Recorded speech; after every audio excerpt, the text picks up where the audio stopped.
साहब एक लोहार होता है, बड़ा नेक इंसान, पर उसका अंतिम समय आ जाता है और देवदूत उसे लेने आता है।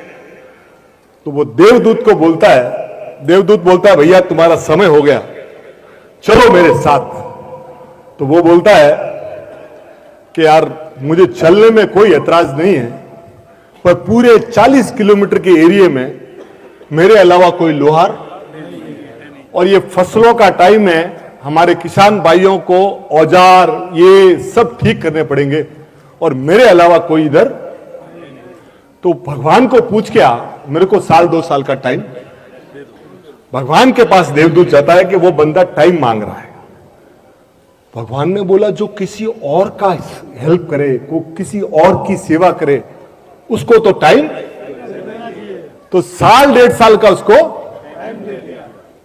फिर 2 साल बाद वापस देवदूत आया कि भैया अब ये गाड़ी पैक करो।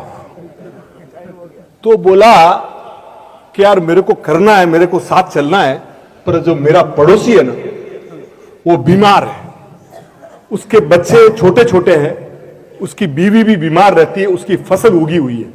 अगर इस समय मैं उसकी हेल्प करूंगा और फसलें निकाल लूंगा तो वो बेचारा, तू पूछ के आ जा। भगवान के पास गया तो भगवान ने कहा दुनिया में ऐसे लोग कम हैं जो दूसरे की पीड़ा। उसको 2 साल और ऐसे करते करते उसने 30 से 40 साल निकाल दिए लोगों की सेवा। जब वो बूढ़ा हो गया तो उसने क्या किया,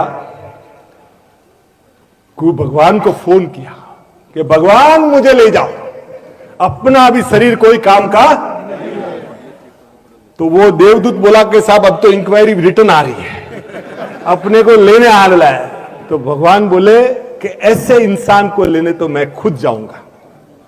तो भगवान स्वयं आए।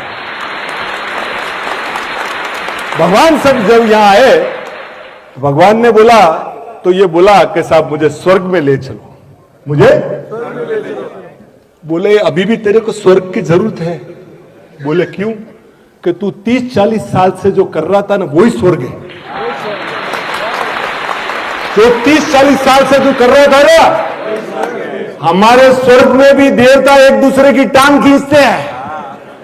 ये काम करने के लिए हम इनसे, मैं भगवान या इंसान के रूप में पैदा होता हूं कि लोगों की पीड़ा हर सकूं। तो साहब आपको इंसान का जीवन मिला है, हम लोग यहां बैठे हैं, हमारे भाई यहां बैठे हैं,